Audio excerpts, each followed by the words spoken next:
संसद का बजट सत्र आज से शुरू होने जा रहा है। राष्ट्रपति के अभिभाषण के साथ ही सत्र की शुरुआत होनी है। राष्ट्रपति का अभिभाषण कई मायनों में बेहद अहम है, क्योंकि मौजूदा कार्यकाल में ये मोदी सरकार का आखिरी बजट सत्र होगा। लिहाजा मोदी सरकार की उपलब्धियां और एक साल के एजेंडे की झलक राष्ट्रपति के अभिभाषण में देखी जानी तय मानी जा रही है। इस अभिभाषण के साथ ही टीम मोदी एक बार फिर से मिशन 2019 के लिए जुट जाएगी। हालांकि पिछले कुछ दिनों में मोदी सरकार को महंगाई, बेरोजगारी के मुद्दे पर विपक्ष ने घेरा है, जिस पर मोदी सरकार ने अब तक कोई ठोस जवाब नहीं दिया है। माना जा रहा है कि राष्ट्रपति के इस अभिभाषण में मोदी सरकार मजबूत अर्थव्यवस्था का दावा पेश करेगी। और आज संसद में क्या होगा वो हम आपको बता देते हैं। संसद के संयुक्त अधिवेशन में राष्ट्रपति का अभिभाषण होगा। 11 बजे से संसद की कार्यवाही शुरू हो जाएगी, जिसमें जो शुरुआत होगी संसद सत्र की, बजट सत्र की, वो राष्ट्रपति के अभिभाषण के साथ होगी। और ऐसा माना जाता है कि जो राष्ट्रपति का अभिभाषण होता है उसमें जो सरकार की उपलब्धियां होती हैं उसके बारे में जिक्र करते हैं। जो सरकार का कामकाज है उसके बारे में राष्ट्रपति अपने अभिभाषण में उसकी चर्चा करते हैं। और दोपहर 1 बजे आर्थिक सर्वेक्षण पेश किया जाएगा। तो आज से बजट सत्र शुरू हो रहा है। आर्थिक सर्वेक्षण देश के आर्थिक हालात की दशा और दिशा को बताता है, जो कि दोपहर में 1 बजे आएगा। और बजट सत्र में क्या कुछ खास होगा वो हम आपको बताते हैं। राष्ट्रपति के अभिभाषण से शुरुआत होगी बजट सत्र की, और आज 1 बजे के करीब जो है वो अभिभाषण में दिखेगी मोदी सरकार की उपलब्धियां, और 1 बजे जो है वो आर्थिक सर्वेक्षण पेश किया जाएगा। राष्ट्रपति के अभिभाषण में किसानों का मुद्दा होगा। अभिभाषण में सरकार की उपलब्धियों की चर्चा की जाती है। राष्ट्रपति के द्वारा 4 सालों का रिपोर्ट कार्ड देगी मोदी सरकार अभिभाषण के जरिए।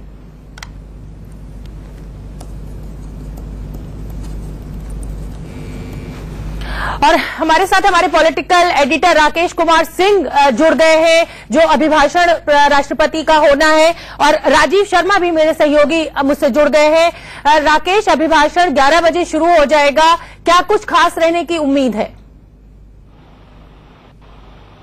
देखिए, मोदी सरकार का चुनाव से पहले ये अंतिम पूर्णकालिक बजट होगा, और सबसे महत्वपूर्ण बात यह है कि आज राष्ट्रपति के अभिभाषण से इसकी औपचारिक रूप से शुरुआत होगी बजट सत्र की, और उसके बाद आर्थिक सर्वेक्षण पेश किया जाएगा सरकार द्वारा।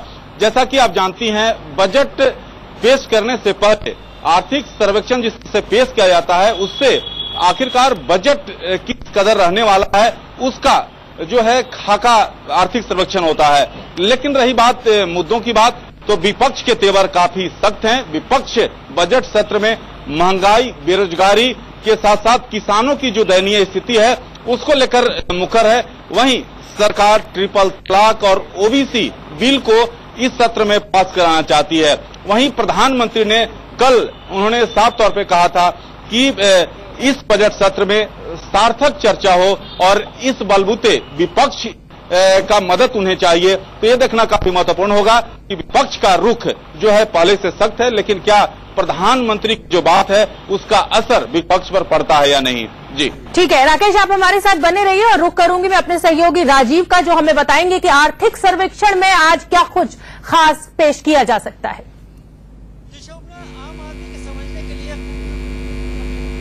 देखकर ठीक उसी तरह से आर्थिक सर्वेक्षण बजट के बारे में एक अपनी दिशा, अपना खुल के स्वरूप दिखाएगा। क्या क्या खास बातें आखिर आर्थिक सर्वेक्षण है क्या, तो ये हम अपने दर्शकों को यहाँ पर बता दें। आर्थिक सर्वेक्षण की खासियतों में कि देश की आर्थिक दशा और दिशा को बताता है, यानी अभी सेहत कैसी है हमारे देश की और आगे की तरफ क्या होने वाला है, इस साल किन योजनाओं को अमल में लाया गया उसकी जानकारी आर्थिक सर्वेक्षण देता है। और इनकी जानकारी के साथ इन योजनाओं के परिणाम की भी जानकारी होती है। तो कहीं बहुत पता चलता है कि क्या हुआ, अर्थव्यवस्था की रूपरेखा और सुधार के बारे में साफ संकेत देता है। बजट कैसा होगा इसका भी एक संकेत देता है कि आर्थिक सर्वेक्षण ऐसा है, ये भविष्य की नीतियों के लिए रास्ता भी दिखाता है। तो आर्थिक सर्वेक्षण अपने आप में तमाम चीजें साफ कर देता है और बजट के लिए एक संकेत देता है कि हम किस तरह के बजट को देखने जा रहे हैं। शोभना, बहुत बहुत धन्यवाद राजीव आपका। राकेश, आपका भी बहुत बहुत धन्यवाद इस पूरी